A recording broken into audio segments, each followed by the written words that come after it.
pčelarima u borbi protiv patvorenog ili krivotvorenog voska od kojeg se pravi vodostane sadne osnove koje često budu neispravne i pravi nama pčelarima veliku štetu.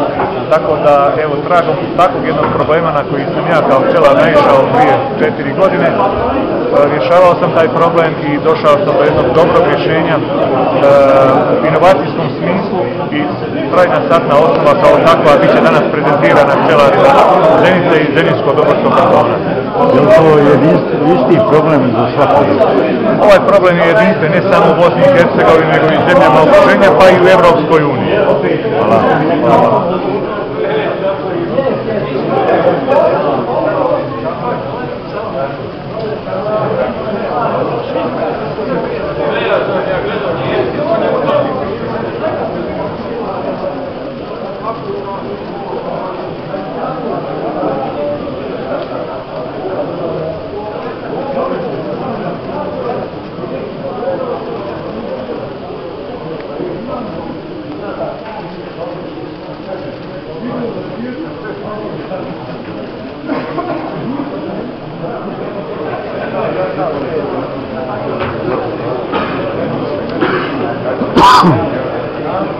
Niko ne radi, onaj nije dan.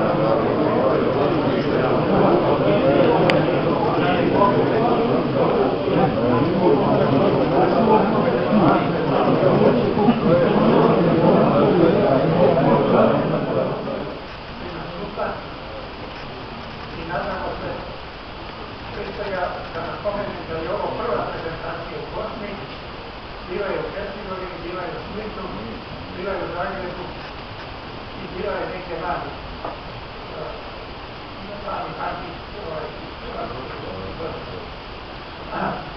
Kažem, u Bosni je ovo prva prezentacija i smo potačeni u Bosni. Hvala lijepo, gospodin Vlado, nadam se da se čujemo dobro. Sve vas lijepo pozdravljam, poštovane kolege i kolegice pčelari. Evo, uz malo tehničkih nesnalaženja na početku, ali nadam se da ćemo zajednički proći kroz ovu, ja se nadam, jako zanimljivu prezentaciju. Nisam navikao sjediti se različite prezentacije, ali nadam se da će to biti uspješno kao i novo. U bilo kojem dijelu prezentacije, ako vas bude nešto posebno u tom segmentu zanimalo, slobodno skinite ruku, postavite pitanje, jer nećete me iznenaditi pitanje, jer ne radi na pamet prezentaciju, nego svaki njen dio sam iskustvom prošao kako da neće biti zbunjiva. Bili zdrave kako bi satnih osnova. Znate i sami da su satne osnove u biti pčelinji stan u kojem se odvija život pčelinjeg društva i sve takve bitne, vitalne funkcije u košnici se odvijaju u staću i na staću. Satne osnove su jedan od ključnih faktora u tehnologiji pčelarstva. Satne osnove su također podložne razvojnim, inovativnim usavršavanjima, jer tako je nastala trajna satna osnova kao potvrda da u pčelarstvu uvijek ima korak dalje. Kao i u svim drugim segmentima života, rada, a pogotovo u polju tehnike, uvijek ima onaj inovativni korak dalje. Što se tiče same povijesti ili istorije satnih osnova, pokretno staće, onako kako ga danas mi pčelari poznajemo, staće dakle u pokretnom okviru. Prvi je izumio Njemac gospodin Mering 1857. godine i to je bio prvi zaista revolucionaran iskorak u tehnologiji pčelarenja u smislu dakle olakšanog posla nama pčelarima. Obzirom na niz dakle tehnoloških koraka i postupaka koji mi danas izvodimo, možemo zahvaliti pokretnom staću dakle na jednom okviru. Jedan korak dalje u usavršavanju pokretnog staća učinio je Amerikanac Wagner 1861. godine, time što je na postojeći dakle satnu osnovu, možemo ga zamisliti kao jedan list u to vrijeme, jedan voštani list, dodaje početak staničnih satnih osnova, odnosno onih zidova, koje pčele dalje svojom čeljušću razvijaju u željenu dimenziju i na željenu dubinu. Otprilike zadnjih 150 godina nije bilo značajnih poboljšanja, evo nadamo se ovog rješenja koje ćemo ovdje danas zajedno svi proći, prodiskutirati i vidjeti o čemu se radi. Sve ovo navedeno je olakšalo pčelaru rad i povećalo učinkovitost, odnosno ekonomičnost pčelarenja. Što se tiče sadašnjeg stanja na području tehnike voštanih satnih osnova, imamo dakle voštane satne osnove i plastične satne osnove kao dva glavne košare takvog jednog stanja satne. Poznata vam je tehnologija izrade voštanih satnih osnova, vjerujem da neki od vas sami za sebe rade rada preko topa na parafinskom ulju. Ili ako je u vosak ušao parafin, odnosno dovezi loj. Lakše bi bilo riješiti problem da je to samo dovezi loj parafin, to su čisto fizički elementi, materijal koji je ušao u materijal tipu preradi, izradi voštanih satnih, takozvani voštanih satnih osnova, one nisu voštane, ako su zagađene u parafinom ulju. Bilo bi lako eliminirati taj dio, međutim, ja osobno očekujem puno veći problem od primjene parafinskog ulja preko topa kako primjenja ulja. Već smo je govorili da je točka topljenja prirodnog vodstva od 61 do 65 stupnjeva Celzijusa i u prirodi mi nikad u košnici nećemo imati toliku temperaturu da imamo problem skidanja staća ako je to prirodni vodstvo. A točka topljenja parafina, naravno parafina ima jako puno varijanti, odnosno njihovih kemijskih sastava i fizičkih karakteristika i različitih čak i točki topljenja. Međutim, onaj koji je pogodan da služi kao prirodni vosak i da ima sve one fizičke karakteristike kao vosak, on ima točku topljenja ispod 35 stupnjeva Celzijusa, a znamo da temperatura je 34 stupnjeva Celzijusa. Točno na ovoj granici kritičnoj koja je u košnici. A ako je još taj materijal zagađen i dvojnim bojem, koji također ima fizičke karakteristike slične voću, onda ta točka topljenja spada ispod 30 stupnjeva. Problem zagađenja voćka jednako pogađa i na naravno male i velike pčelare. Kad se desi situacijama kao na malo prije fotografijama, ovakva situacija, možete misliti, dakle, ovo je ovdje desilo se, vidimo ovaj tanki dio na satnoj osnovi, dakle, to je bilo lego. Budući da lego ima svoju težinu i s jedne i druge strane, unatoč što je ožičeno ovoga, dakle, što je ožičena satna osnova, težina legla pritiska, odnosno vrši statički pritisak na konstrukciju satne osnove i zbog one snižene točke topljenja jednostavno dolazi do fizičkog spuštanja. To isto kao da imate most od tijesta i naiđe kamion preko tog mosta. Šta će biti drugo nego i kamion i most idu u provalu. Nažalost, zbog takve situacije uništavamo također ovo znamo. Također onda još više unosimo tog nepoželjnog faktora u košnicu. Ovo su plastične satne osnove sa drvenim okrivom, dakle samo je umetnemo drveni okriv i onda manje zagađenje, ali jednostavno ovo je veće zagađenje u košnici i tako dalje. Što se tiče samih inovacija u svijetu na pčelinjem staću, ja prije nego sam počeo proces pripreme svoje patentne prijave, evo samo par riječi o takvom jednom postupku, dakle, vjerujem da se možda neko od vas i sutra s tim, jer Zenica je tehnički grad, tehničke kulture, industrije i tako dalje, pa vjerujem da vam nije poznat ni proces, dakle, patentiranja nečega, da ste vi provjerili jer ono što vi mislite da možete podnići patentnu prijavu, jedan od redovitih postupaka je pregledati stanje tehnike trenutno na određenom tehničkom području za koje ste vi zanimate. Ja sam pregledao preko 800 patentnih prijava u međunarodnim bazama podataka, dakle, Evropskog patentnog ureda i međunarodnog, dakle, internacionalnog patentnog ureda. Pod ovom međunarodnom klasifikacijom patenata A01H47/04, što u prevodu na internacionalnoj razini znači umjetno umjetno staće. I samo sam vjerovao da ne našao prije 120 godina prvu patentnu prijavu na ovom području i to je ono iz onog prvog slajda što smo ovdje napomenuli.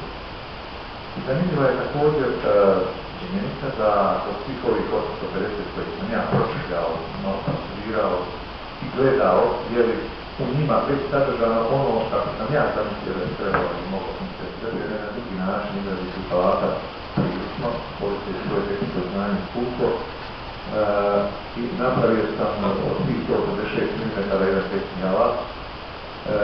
Evo vidite ovdje u sredini, dakle, na ovom slajdu, nakon dakle što je ta trajna startna osnova postavljena, sve su je odmah prihvatile. Ovdje još jasnije vidimo dakle Lego na toj osnovi. Ovo je bilo 2012. godine, dakle procesa testiranja. Naravno ovo sam radio bez ikakvih informacija za vanje, za javnost, jer se početi smijati, znate kako je iznijeti neko određeno rješenje bez jasnih argumenata nije ni korektno, niti je prihvatljivo ponašanje. Morate najprije nešto oprobati, napraviti, testirati, pa onda ići u javnost, tako da je recimo ovo je rezultat iz 2012. To vidimo dolje, oprostite, publike nije takva, ne mogu vam pokazivačem pokazati, ali evo, ovdje, dakle, na ovaj, gore, prvo vidimo, dakle, ovaj okrugli oblik. Dakle, cijele koriste ono što su mogle, čak i je postalo tjesno, pa su ove zabjerke izvuče dole, dakle, ispod ove dimenzije startne osnove. Ovo je, dakle, sad fotografija još nekoliko tjedana kasnije, izašlo je više generacija pčela. Jedan od za mene ohrabrujućih podataka je bilo da pčele, dakle, prihvataju ovako rješenje i jednostavno vidimo to po da je više ciklusa legla nastala koji startna osnovi. Onda sam razmišljao da to nije slučajno. Kako ću se ja sam sebe uvjeriti da to rješenje funkcionira, iako je ono koje vidimo 2012. na sredini vidimo ovog okvira, dakle, dobro baš funkcionira. Sad mi pokazateljima, ima legla, izvučeno je sad će u cijelosti, bedna kapa je gore i tako dalje.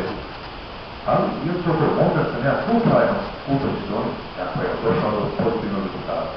I bilo me strah samo na osnovu jedne sezone izići, dakle, kolege pčelare u javnost, da je to dobro. Onda sam odlučio u sljedeće sezoni, dakle, 2013.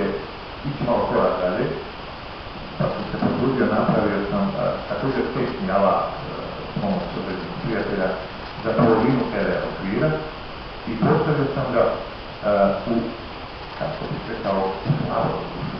Jer ovako je sa dobrim jakim društvom, tako vi stavite dobro jako društvo, to snaga zajednice odvija zajednice također kao i prethodne godine. Ovdje jasnije vidimo još također bednu kapu, vidimo da se zatvoreno leglo. S druge strane također to isto okvira. Kad sam dobio ove podatke, odnosno svih testiranja, dakle da normalno funkcionira život zajednice na takvim startnim osnovama, onda sam krenuo korak dalje. A to je, dakle, postavio sam ili ostavio sam ovu startnu osnovu, vidimo dakle ovdje na lijevoj strani ovog slajda, to je ona startna osnova iz 2012, dakle 166 mm, i vidimo da je tu bilo više generacija legla i sad će potaknjelo. Vidimo također ostatke perje, odnosno črnje peluda na našim stanice. I ostavio se da vidim kako će vodstvo moja se ponašati u odnosu na tu startnu situaciju. Jer i on je također jedan od neutralnih ocjenjivača tog rješenja. Ako vodstvo moja kao prirodna, dakle, životinja, to udružio sa pčelom, da jedna drugoj pomažu, onda bilo mi je jako važno kako to vodstvo moja će reagirati na ovakvu situaciju. Zanimljivo je ovo od desne strane. Vidimo da ovdje više paučne kod vodstvom moća, dakle veća je aktivnost bila na ovom dijelu staća koje su pčele izvukle, dakle, ove startne osnove i tek su onda prešle ovamo na bijeli dio na trajnu startnu osnovu, što mi je dalo zaključiti, dakle, da vodstvo moljac evo, manja će biti šteta od ostalog momenta na ovoj satnoj osnovi, a ipak vidjet ćemo kasnije da će on odraditi svoj dio posla. Ovo je također ista, dakle, sa točno sa druge strane. Ovo je također iz 2013. odnosno zima nakon 2013. dakle, nekoj. Vidimo ovdje dolje na dnu ovog slajda dvije ostale, odnosno populiste investiri Voskovog moljca. Oni su, dakle, pojeli su vosak, ovdje gdje je bilo levo, ovdje se još od druge ljudi s druge strane, dakle, a gdje nije bilo lega, znamo da Voskov moljac ima slabiji afinitet prema vosku koji nije, dakle, u kojem nije bilo lego. To je zbog jasno prirodnog ciklusa odnosa Voskovog moljca i starog sača, jer u prirodi nema tko pčelama zamijeniti starog sača. To za njih pravi Voskov moljac, dakle on pojede starog sača i pčele se ponovno mogu dogodine naseliti u tu crvenu sutinu dupu ili pećini kamenu. Ovdje vidimo dakle da je Voskov moljac pojeo potpuno vosak, a trajna satna osnova je ostala neoštećena, što je jako važno. Stajalište dakle trajnosti ili mogućnosti dugotrajnog korištenja trajnih satnih osnova, stajalište dakle Voskovog moljca, jer jako nam je važno da Voskov moljac ovu trajnu satnu osnovu neće uništiti, a može pojesti dakle vosak. Ovdje također dakle vidimo da je dio poklopljenog meda koji je ostao u zimi, a ono što nije bilo, dakle jedna kapa je ostala, a Voskov moljac se nastavio dobro sa svojim aktivnostima. S druge strane još vidimo drastičniji, dakle efekat i dobar efekat utjecaja Voskovog moljca. Također ovo ovdje, evo gore vidimo na vrhu desno leptiricu od Voskovog moljca. Da vidimo je li ovo rješava. Za 25% je brža izgradnja kod otične debljine i sača, jer je u startu ona već 6 mm isključena u proizvodnji. Jezdo trajne satne osnove se može reciklirati. Trajna satna osnova se može obnavljati neograničen broj puta ili u parnom topljeniku ili potapanjem u vruću vodu. Samo se treba otresti i ponovno se može vratiti u vodu. Ili, ako nećemo skidati vosak s nje, onda odlaganje isto kao i kod normalnog sača, dakle tu mjere opreznosti da nam Voskov moljac izme napravi štetu na odloženom saču. Ova osnova se može terminski tretirati do 130 stupnjeva Celzijusa, to je jako važno, zato što se na taj način uspješno eliminiraju spore američke svinjoće ili evropske ili američke spore. Dakle, na taj način je jako bitno da možemo provesti takav jedan onaj standardni postupak preventive protiv spora američke svinjoće, a znate sami da spore američke svinjoće znaju biti žive i do 10 godina uzrasta ili u okviru ili u košnici ili u opremu. Onda mora to napomenuti sve i pozitivne i negativne odlike takvog jednog novog proizvoda i dakle sigurno je da ovakva konstrukcija trajne satne osnove omogućava veću brzinu vrstanja zbog onog nastavka i zbog toga što, dakle, iako nema ožičavanja, dakle u trajne satne osnove više neće imati potrebu bušiti, disati, ožičavati ramore, omogućava se dakle 30% veća brzina vrstanja. Također potapanje starog voska sa trajne jezde može se raditi ili 3. ili 4. ili čak 5. godine. Sad ćete vi kao isti pčelar reći, jer ovi nešto povrkao u omiće, što nam to govori. Kad znamo da se svako 3. godine može i treba zanimljivati, dakle, vosak, kako bi došlo do normalnog ciklusa polaganja legla, može, vidjet ćemo kasnije zašto. Ne mojom zaslugom, nego i zbog jedne greške koja je napravljena u koracima, zato što nisam mogao napraviti preciznije onaj testni alat, pa su mjerenja pokazala dakle, da će se moći produžiti vijek trajanja sača u košnici minimalno za 1 godinu. Ja ne bih preporučio više, samo 1 godine, dakle 4. godine će trebati pretapati i nešto sada svi, pa kod nas u Hercegovini praksami je oko 1/3 novih, dakle, satnih osnova u košnicu, tako da biti završimo tipu zamjene staća svako treće godine. Pa i to sigurno radite. Ali sa ovom srednom osnovom će to biti moguće da se produžiti još za jednu godinu pušće. Vidite u kasnije zašto. Znači je na prvoj takvoj osnovi, vidjeli smo na slajdu, potpuno pravilno izrađeno i nikada to ne može umećući da se pravimo takvu osnovu,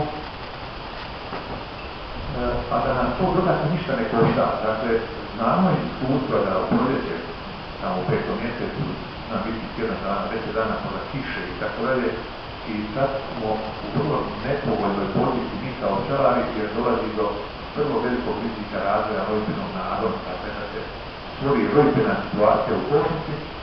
Zahvaljujući ovakvom rješenju trajne osnove, mi ćemo moći, dakle, bez obzira na kišu, unijeti nove, dakle, trajne osnove. Mlade pčele će, dakle, u takvoj situaciji moći trošiti svoju voćarnu zvijezdu, imati dojem da proširuju stanicu, proširuju sebi, dakle, cijelim stana, kako tako nazvati, i na taj način preveniramo, odnosno smanjujemo rizik odgovore za brzinu vrtanja. Ovo, kad se govori o vrtanju, ono je samo interesantno sa stajališta ako imamo medić ili medijsko, ne znam kako vi ovdje to zovete, dakle, pogotovo crnogorisno dijelova medika, moramo je brzo rješavati iz košnice, jer ako nam kristalizira, onda imamo, dakle, nepovoljnu situaciju, da se tako izgleda. Potpuno je slavstvo od trajne statne osnove već u 3. godini pčelarenja, što značajno pojeftinjuje, dakle, našu djelatnost i podiže našu konkurentnost, dakle, na tržištu, bilo da smo na tržištu Bosne i Hercegovine ili da smo opet u premetodu, ako koristimo ovako rješenje, dakle, imamo manje ulaznih troškova i to je ekonomski prihvatljivo. Omogućuje veću proizvodnju prirodnih voća, jer ne moramo, kao do sada, dakle, uvijek reciklirati smo vrši ukrug postojeću količinu voća, nego je moguće, dakle, onaj voćak, stari voćak, jednostavno ga staviti u drugu funkciju ili ga staviti na tržište ili tako da se on nam više kao takav ne treba jedno možda najvažnija odlika pored one, dakle, da možemo uspjeti na roditelji nabor i pored ekonomski, dakle, pozitivnih faktora za pčelarstvo, ta činjenica da se možemo riješiti zagađenog voća ne parafinom ili lojem, nego kemijskim elementima iz lijekova koji su zadnjih 20 godina, dakle, nalazi na tržištu u borbi protiv lojem.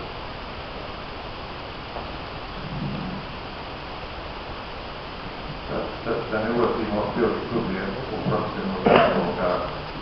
Primjer trajnih statnih osnova, dakle, olakšava i pojednostavnije tehnologiju pčelarenja. Uvjetima jako dobre paše pčelar brzo i lako može reagirati kako bi došao do rezervnog staća, jer znamo da, ako smo čuli od Sjedića, možda vam poznato, ovdje u Kadežu u Zagrebu, na sveučilištu, jedan je od poznatih imena na evropskoj sceni vezano za pčelarstvo i sjećam se iz škole pčelarstva koju kod nas proveo u Hercegovini, je i to da je med u rezervnom staću, i to što je med na kotačima, na točkovima, tako je u rezervnom staću. Ova varijanta, dakle, trajne statne osnove omogućava nam brzu reakciju, ova trajna osnova 2, koju cijelo listu preko noći mogu izvući i već se napominjalo, dakle, ovu trajna statna osnova omogućava eliminaciju propilata, fluvalinata i najopasnijih košta do 90% postojećeg voća, odnosno staća koje kumulativno zagađuje lijekovima zadnjih 20 godina. Da je to jako važna stvar, evo vidimo i na ovom slajdu, uredba, odnosno direktiva Evropske unije broj 23/47/90, dakle već 90. godine i prije, dakle 90. je uočen problem zagađenosti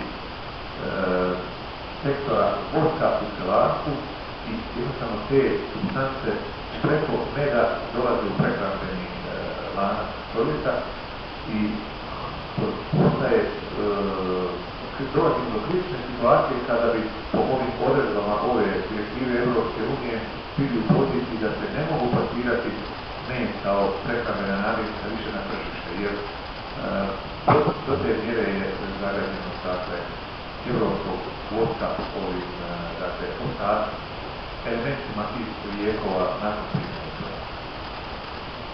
Ovdje ćemo malo, možda da malo opustimo situaciju, objasniti kako je došlo do one 4. godine, da ne kažem 5 godine. Prirodno stanje, ako uzmete mikrometar ili šugar, teksta će me razumjeti o čemu govorim, dakle, kad izmjerimo, to je 5,33 mm prirodna stanica, dimenzije prirodne, dakle, prirodne jedne ćelijene stanice, greškom, odnosno, neka greška je ovako jedno rješenje. Dakle, u Evropi sa vijakim osnovima u uvjetima potpune pokopljenosti meda stane oko 4 do 5% manje meda u odnosu na ostanu statnu osnovu. To je sad po konstrukcijskih i tehnoloških zahtjeva. Ne možete u tehnici i tehnologiji izvesti baš sve onako kako vi zamislite teoretski idealno. Nego morate se, dakle, prilagoditi tehnologiji, dakle, izrade i krugu i u gornjim plusovima unaprijed odrediti broj plutovskih stanica. I na taj način odrediti optimalan broj plutova u zajednici. Ovo je bitna činjenica obzirom da znamo podatak da jedan plus u sezoni pojede 7 grama meda. Naravno poznato. I uvjećeno postoje celarsko pitanje i malo dvojba koliko je to optimalno plutova, odnosno koliko smijemo smanjivati broj plutova u zajednici, a da ne bismo naštetili biološkom ciklusu u zajednici i da ne bismo obezvijedili ulogu pluta u zajednici. Trut nije samo njegov uloga u oplodnji mačice, nego on ima i znate sami drugih uloga u zajednici, grija, regolj i tako. Da je motiv pčelavanja, jer bez feromona plutova u zajednici zajednica nije toliko aktivna, nije toliko produktivna koliko ostaje. Međutim, ako bi ga se koristilo u funkciji, dakle, biološkog suzbijanja varoje, odnosno izprestanjem baziranog zaraženog leba varoje.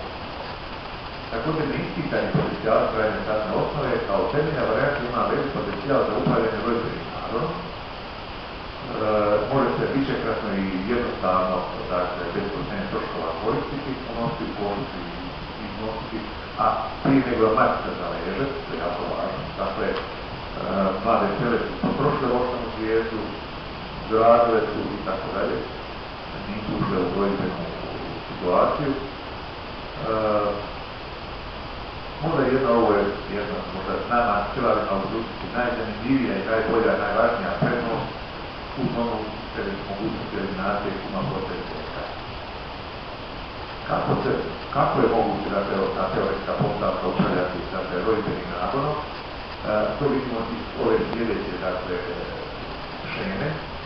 Trajna statna osnova pod stisnom 1 i pod stisnom, dakle, 1 je prije, odnosno kad je unosimo u košnicu na okviru, imamo situaciju provjerati. Preko noći su cijele mlade pčele prošli svoju osnovnu zvijezdu i gradile, vidite ovo žuto, dakle ovo su ispučno, dakle, ona je početna ispućena, kao to je bilo neko poznato.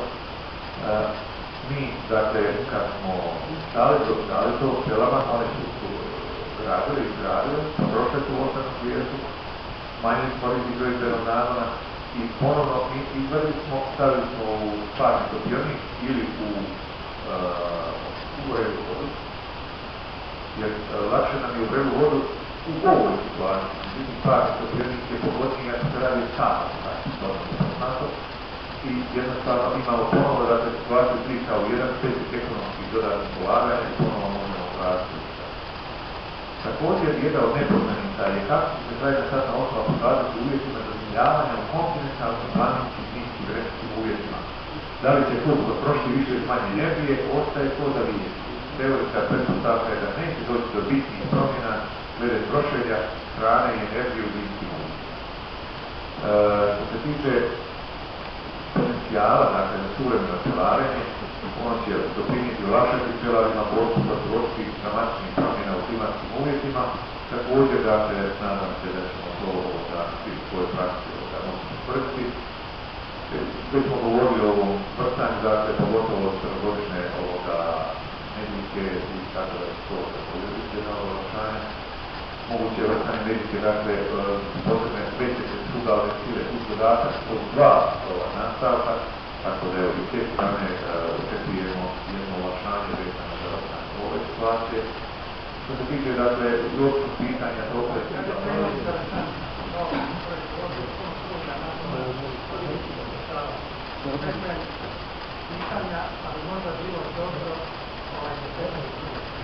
Odmah, meni je bolje da je odmah možda da se ne razvijate. Evo, kolega je gore.